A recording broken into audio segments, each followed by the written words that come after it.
Hello, এত রাতে কেন ফোন দিতেছস তুই? কয়টা বাজে? 3টা বাজে, রাত 3টা।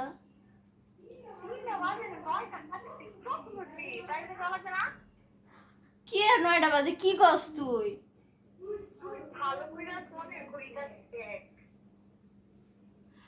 ভাই রাখ, তুই রাখ ভাই, রাখ। আমি আমি এখনই আইতেছি, রাখ। আল্লাহ, আমার ড্রেসই তো নেই নাই। দূর। ভাই, আমার তাড়াতাড়ি করতে হবে। আমার ব্যাগ কই? আমার ব্যাগ? ধুর, পালিশ। সময় নেই।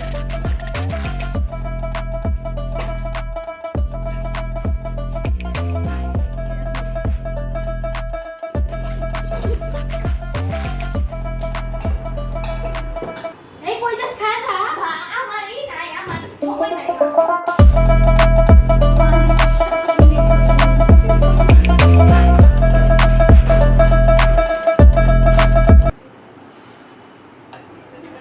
প্রতিদিন রাত্রেবেলা যদি মোবাইল না টিপা যদি ভালো করে বই টই পড়তে পারতি আর তাড়াতাড়ি ঘুমাতে তাড়াতাড়ি নষ্ট নষ্ট হইতো না। মা, আমার বেশ বড় তো ভালো লাগে না। ইয়াদব মেয়ে। এ ও আচ্ছা আসসালামু আলাইকুম। ওয়ালাইকুম আসসালাম। আসো মামনি রাখি আছে। হ্যাঁ আছে, ওই রুমে যাও।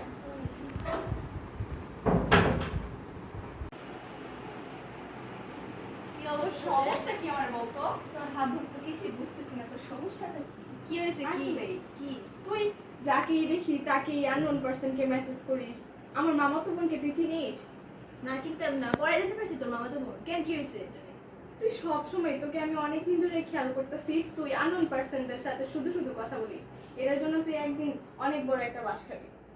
শোন, আমি একটা কথা বলি, এতদিন যেহেতু খাই নাই, তাহলে অবশ্যই পরে খাবো না। আবার আমি যত ভাই, জানি। কোনো কিছু এখন সময় নেই। কখন কি খাইয়া যাস ভাই, এইসব কাজ এখন বন্ধ করা, করিস না আসলে। আচ্ছা ঠিক আছে, ব্যাপার না।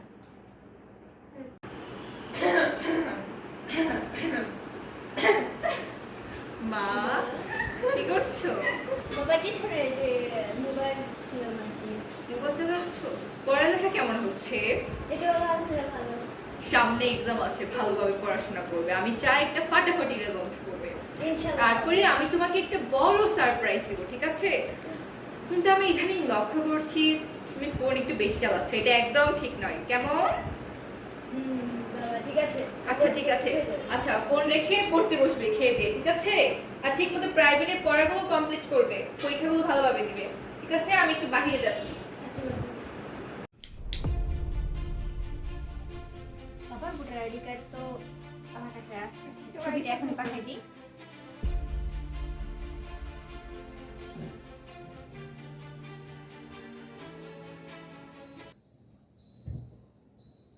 ডান।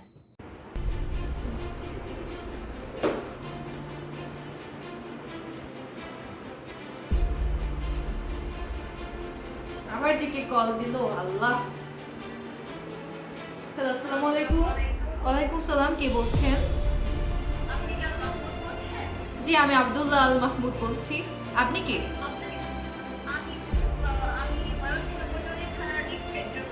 ও আচ্ছা, জি জি বলেন। কেন থানায় কেন আসতে হবে?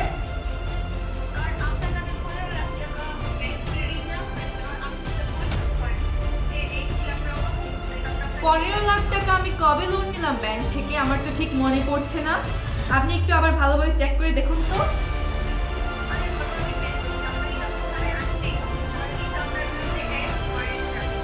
আচ্ছা ঠিক আছে, আমি দেখছি।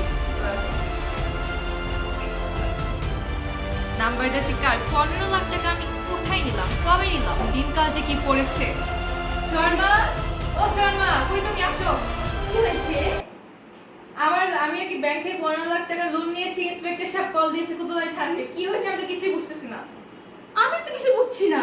15 লাখ টাকা একদম ব্যাংক থেকে লোন করেছে, কে নিয়েছে? কি হয়েছে? তোমরা এত কি আছে? চিন্তা করছো কেন? আমার ব্যাংক থেকে নাকি 15 লাখ টাকা লোন নিয়েছে। এটা কিভাবে কি হলো আমি তো কিছুই বুঝতেছি না। আমি এতগুলো টাকা কেমনে পরিশোধ করব? তুমি কি ভালো করে জিজ্ঞাসা করছিলে এনআইডি নাম্বার ম্যাচিং ছিল কিনা? ভালো করে জিজ্ঞেস করছি, সব জিজ্ঞেস করছি। লোক বলেছে আমার নাম থেকেই নাকি 15 লাখ টাকা লোন নেওয়া হয়েছে। ইন্সপেক্টর কল দিয়েছিল, এখন আমি কি করব?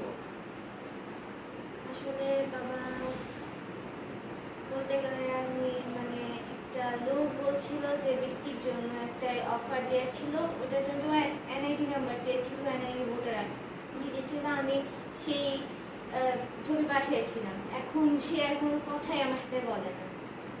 তার মানে আমার যতদূর মনে হচ্ছে ওই ব্যাটা হলো আসল চিটার, মানে 15 লাখ টাকা যেহেতু এনআইডি নাম্বার নিয়েছে সেই তুলেছে। তুমি এই কথাটা আমাদেরকে একবার জানাতে পারলে না যে তুমি একটা বৃত্তির জন্য আবেদন করেছো, আমার এনআইডি নাম্বার নিবে? তুমি কি তোমার মা বাবাকে একবার জানানোর প্রয়োজন মনে করলে না? বাবা, আমি আসলে বুঝিনি। আচ্ছা, লোকটার ফোন নাম্বার আছে? লোকটার ফেসবুক অ্যাকাউন্ট ছিল, কিন্তু সে তো আমার কোনো কথাই উত্তর দেয় না। আচ্ছা, ফেসবুক অ্যাকাউন্ট দাও, আমি বাকিটা দেখছি কি করা যায়। আমি এখন আপাতত উঠছি। সোহানা, তুমি এখন থেকে মেয়েকে দেখে রাখবে, যদি আর কোনো উল্টাপাল্টা হয় মা মেয়ের উপর দিয়ে সব ছাড়বো, বুঝে রাখবে। দেখছিস, তোকে তখনই বলছিলাম যে এইসব কাজ করিস না, এখন দেখছিস কতটা সাফার করা লাগতেছে। আমিও তখন বলছিলাম অনেক বড় একটা বিপদে পড়বো। আচ্ছা, যা যা হয়ে গেছে তা তো হয়েই গেছে। এই তোর কাছে ওই লোকের যদি কনভারসেশনের স্ক্রিনশটটা আছে না? হ্যাঁ, আচ্ছা, তুই স্ক্রিনশট তুলতে পারবি? পারবো তো। তাহলে এখনই স্ক্রিনশট তুলে তুই পুলিশটাকে দেখা, বলতে তাহলে হ্যাঁ, এটা ঠিক। চল আমরা এখনই থানায় যাই।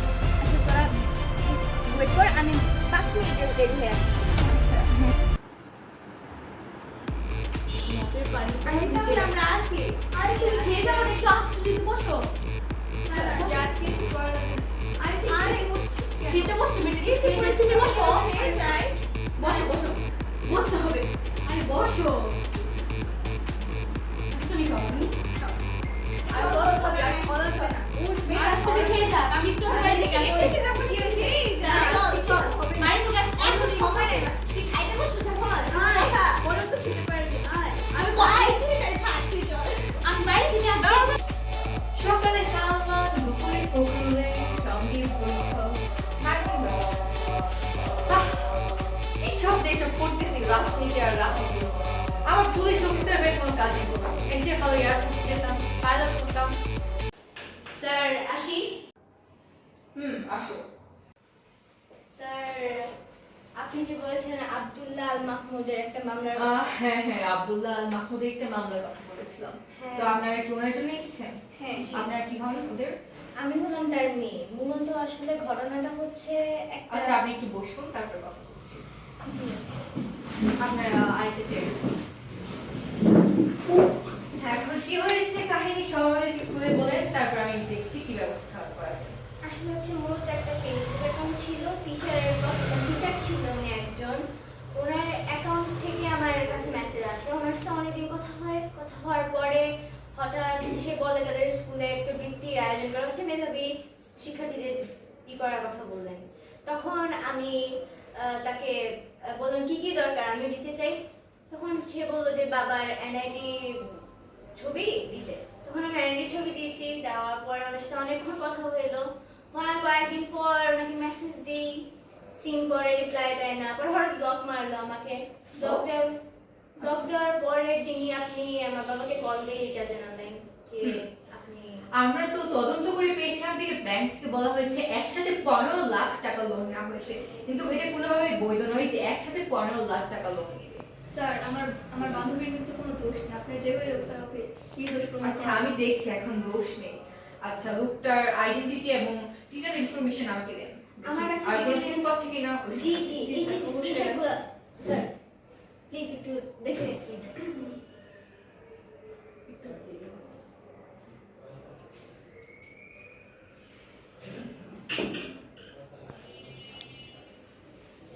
মাকসুদুর রহমান,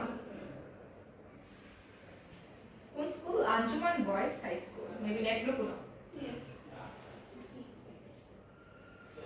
তিনি বৃত্তির এটা দিয়েছেন। আচ্ছা, বুঝতে পারলাম। আমার এই আইডি তো কোনো একটা ঘটকা মনে হচ্ছে, কেন যেন মনে হচ্ছে ফেক আইডি। তো প্লিজ তদন্ত করে কি করা যাবে না? আপনি কি মনে করছেন ওই লোকটি আপনার বাবার টাকা আত্মসাৎ করেছে? জি, তাছাড়া আমার বাবার এতগুলো টাকা নেওয়ার কথা ছিল না, কারণ সব দিক দিয়ে ওনার মানে আপনি কি আপনার বাবার কোনো গুরুত্বপূর্ণ ইনফরমেশন বা কিছু ওনাকে দিয়েছিলেন, এনআইডি বা ভোটার নাম্বার এরকম কিছু? জি জি এনআইডির ছবি দেওয়া হয়েছিল। দেখি দেখি দেখি, তাড়াতাড়ি দেন। আপনি এটা কি আপনার বাবাকে জানিয়েছিলেন দেওয়ার আগে? না। এটা আপনি মানে কাজটা একদমই ঠিক করেননি। আচ্ছা, আমরা এই বিষয়ে তদন্ত করছি। আমি বলছি ওদেরকে ফোন দিয়ে, আমি ড্রয়ারে সব লিখে রাখছি।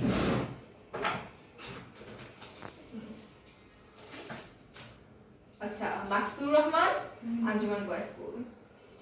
এই তুমি কাগজগুলো, আমি তোমাকে ডায়েরি করে যাচ্ছি, থানায় একটা ডায়েরি করে যাবে, এটা তোমরা সব ঠিকঠাক করে দেখে রাখবে। এটার উপর একটা তদন্ত চলবে, ঠিক আছে? আচ্ছা, আপনারা আজকে আসতে পারেন। চল। দিনকাল যে কি হচ্ছে, এইসব ছোট ছোট বাচ্চা বাবাকে না জানিয়ে কাকে টাকা পয়সা দিয়ে এনআইডি দিয়ে ফেলছে। এরকম করলে কতগুলো যে তদন্ত আমার এই থানায় আসবে কে জানে। এই তুমি সবগুলো কাজ ঠিকভাবে রেখো, এটা একটু তদন্ত করতে হবে। আবার একটা কল দিয়ে। হ্যালো, আসসালামু আলাইকুম। হ্যাঁ, আচ্ছা শুনেন, এটা কি আব্দুল্লাহ মাহমুদের নাম্বার? জি জি, আমি কোতোয়ালি থানা থেকে বলছিলাম, ইন্সপেক্টর সারা মাহবুব। আপনার অ্যাকাউন্ট থেকে 12 লাখ টাকা আত্মসাৎ করা হয়েছিল এবং সেটা মূল কারণ হলো আপনার মেয়ে ছোঁয়া হলো একজনকে অপরিচিত ব্যক্তিকে আপনার এনআইডি নাম্বার দিয়েছিল বৃত্তির আশায়, কিন্তু তিনি আসলে একজন কি বলবো একজন ঘাতক ছিলেন এবং তিনি আপনার এই আত্মসাৎ করেছেন এই টাকাগুলো তো আপনার এনআইডি নাম্বার দিয়ে। এখন আমরা এই দুটিকে ধরেছি এবং আপনার টাকা পুরোপুরিভাবে ফেরত পেয়েছি, কিন্তু সমস্যা হলো আপনার 15 লাখ টাকার মধ্যে আমরা 10 লাখ টাকা ফেরত পেয়েছি, আর বাকি 5 লাখ টাকা তিনি হলেন আত্মসাৎ করে ফেলেছেন। সেটা আমাদের পক্ষে এখন উদ্ধার করা সম্ভব নয়। তবে আপনার মেয়েকে সাবধানে দেখে রাখবেন, এরকম কাজ যেন সে ভবিষ্যতে আর না করে। আর সবকিছু আপনারা হলো ঠিকভাবে দেখে রাখবেন, কারণ ছোট মানুষ অনেক কিছু করতে পারে। আর কোতোয়ালি থানাতে এসে অফিসার ইন্সপেক্টর সারা মাহবুবের সাথে একবার দেখা করে যাবেন। আমি সারা মাহবুব, আর আপনাদের একটা লিস্ট দিতে হবে। সবাই ভালো থাকবেন। আচ্ছা, খুদা হাফেজ। বলেন। একটু ভালো করে শুনিস। আপনি ডেকেছিলেন আমাদেরকে? হ্যাঁ, দেখেছিলাম। আব্দুল্লাহ মাহমুদ এসেছেন বা তার ওয়াইফ এসেছেন? জি এই যে, স্যার, উনি তার তো wife তো। ও, আপনি মাহমুদের ওয়াইফ? ইয়েস। আচ্ছা, তার মানে আপনি ছোঁয়ার মা? জি জি। মেয়েকে একটু দেখে রাখবেন। সময় খারাপ, যুগ খারাপ, 2024 সাল করেছে। আমি ভাবতেও পারিনি যে আমার মেয়ে এরকম করবে। সেটাই। মাহমুদ সাহেবকে আমি বলেছি বুঝিয়ে, তিনি বলেছেন উনি তো বাসায় থাকেন না, তার ওয়াইফ আসলে তার নিয়ে দেখাশোনা করে। আবার তিনি বলছে তার মেয়ে ইদানিং ওরে বেশি অ্যাডিক্টেড হয়ে গেছে, মানে অফিসের মানুষকে খুব ফ্রেন্ড রিকোয়েস্ট দিয়ে ফলো করে। তো আসলে এটা একদমই ঠিক না। এটা কেন হচ্ছে? এগুলো করার কোনো দরকার নেই অফিসের মানুষকে, বা নিজে থেকে গিয়ে এগিয়ে গিয়ে একটা বৃত্তির আশায়, আচ্ছা সে যখন বৃত্তির আশায় একজনকে আবেদন করার জন্য এনআইডি নাম্বার দিয়েছিল মাহমুদের, তখন তিনি কাজ করতে পারতেন মাহমুদ সাহেবের অথবা আমরা একটা পারমিশন নিয়ে তারপরে দিতে পারবেন। এই কাজটা মাহমুদ তোমার একদম ঠিক আছে। সোয়া মাহমুদের তোমাকে অনেক বড় হতে হবে, লেখাপড়া করে মস্ত বড় অফিসার হতে হবে। তুমি এই যে এরকম ছোটখাটো, হয়তো তোমার মন মানসিকতা ভালো ছিল, তুমি বৃত্তির আশাটা করেছিলে, তুমি এটা গিয়ে তোমার মা বাবাকে দেখাবে যে মা বাবা আমি এই যে মেধা বৃত্তি পেয়েছি। কিন্তু আসলে দেখো এখান থেকে কি হয়ে গেল। আমরা যদিও টাকাটা উদ্ধার করতে পেরেছি, কিন্তু আমি 15 লাখ টাকা উদ্ধার করতে পারি না, আমি 10 লাখ পেয়েছি। তোমার বাবার কষ্টের 5 লাখ টাকা বৃথা গেল। এটা আসলে ঠিক হলো?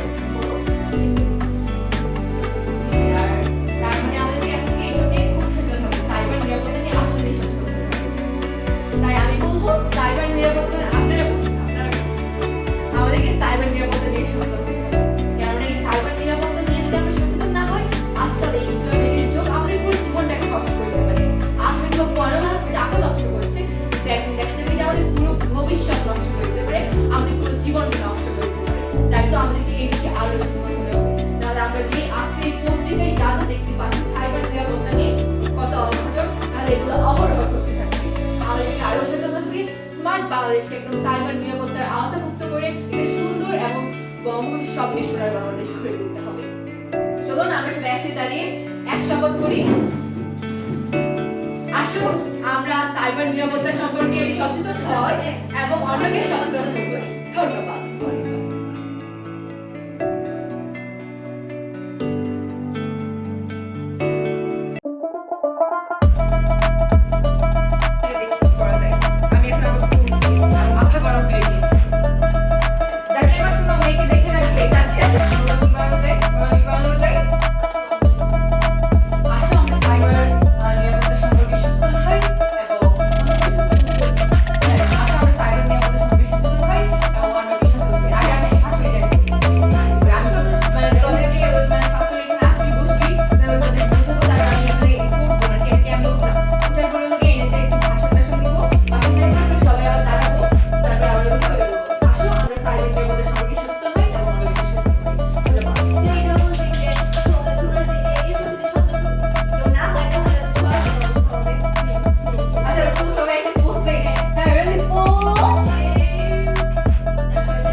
আমাদের সেকেন্ড আর ওই ক্যামেরা